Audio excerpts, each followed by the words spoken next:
फैसला लेते हुए अंडमान और निकोबार की राजधानी पोर्ट ब्लेयर का नाम बदलने की घोषणा की है। केंद्रीय गृह मंत्री अमित शाह ने इसकी घोषणा की।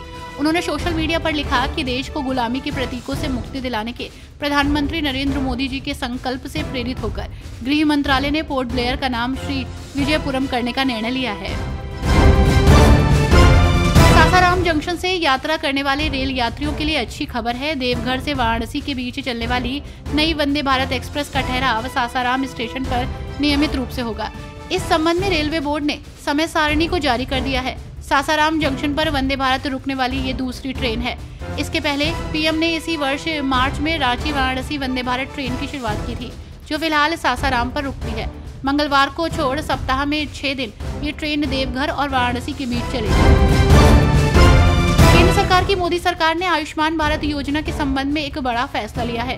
सरकार ने 70 साल से अधिक उम्र के बुजुर्गों को भी आयुष्मान भारत योजना में शामिल करने का फैसला लिया।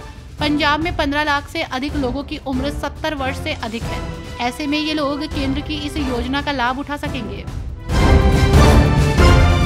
कोलकाता कांड को लेकर सियासी बवाल मचा हुआ है। ऐसे में इसी बीच अस्पताल में डॉक्टर से दुष्कर्म और हत्या के विरोध में जूनियर डॉक्टरों का लगातार 35 दिनों से काम बंद आंदोलन चल रहा है। ममता सरकार का दावा है कि डॉक्टरों की हड़ताल के कारण राज्य में अब तक 29 लोगों की इलाज के बिना मौत हो चुकी है। अब मुख्यमंत्री ममता बनर्जी ने घोषणा की है कि उन 29 लोगों के परिवारों को 2-2 लाख रुपए आर्थिक मदद दी जाएगी। अम्बाला छावनी विधानसभा सीट से भाजपा उम्मीदवार अनिल विज ने कहा कि ये कांग्रेस धड़ों का समूह है और हर धड़े में अपने अपने आदमी खड़े किए हैं। हमारे मुकाबले में कोई भी आए। मैंने यहाँ तक कहा था कि चाहे भूपेंद्र सिंह हुड्डा आकर चुनाव लड़े या फिर राहुल गांधी आकर लड़ ले, उन्हें अपनी हैसियत पता चल जाएगी। हमारी जनता सब जानती है। भारत ने ओडिशा के चांदीपुर रेंज में सतह से हवा में अटैक करने वाली घातक मिसाइल का सफल परीक्षण किया। 2 दिन में 2 बार हुए इस परीक्षण के परिणाम उत्साहजनक रहे। ये 80 किलोमीटर तक की रेंज में दुश्मन के हथियार को नष्ट करने में सक्षम है। इसके लिए रक्षा मंत्री राजनाथ सिंह ने DIDO की टीम को बधाई भी दी है। बारामूला के सांसद इंजीनियर राशिद ने केंद्र सरकार पर हमला करते हुए कहा कि अगर सच बोलना अलगाववाद है तो उन्हें अलगाववादी होने पर गर्व है और दिल्ली को ये सोचना चाहिए कि अगर उनके अनुसार अलगाववादी मतदाताओं ने इंजीनियर राशिद का समर्थन किया तो इसका मतलब है कि यहाँ कोई भी हिंदुस्तान का समर्थन नहीं करता। फिल्म अभिनेत्री और मंडी से बीजेपी सांसद कंगना रनौत की मुश्किलें बढ़ सकती हैं।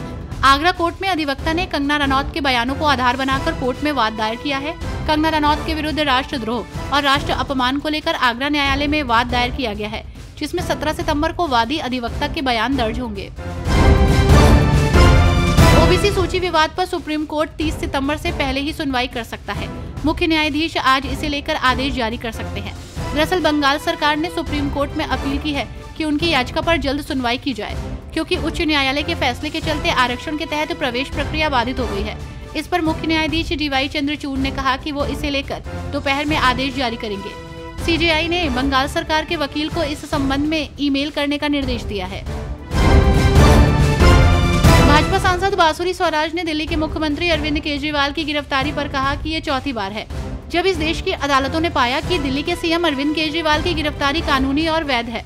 जांच एजेंसियों के पास पर्याप्त सबूत थे जो इस तथ्य को स्थापित करते हैं कि अरविंद केजरीवाल की गिरफ्तारी वैध थी। इससे ये भी साबित होता है कि अरविंद केजरीवाल न केवल शराब घोटाले के सरगना हैं, बल्कि सिर से लेकर पांव तक उसमें डूबे हुए हैं।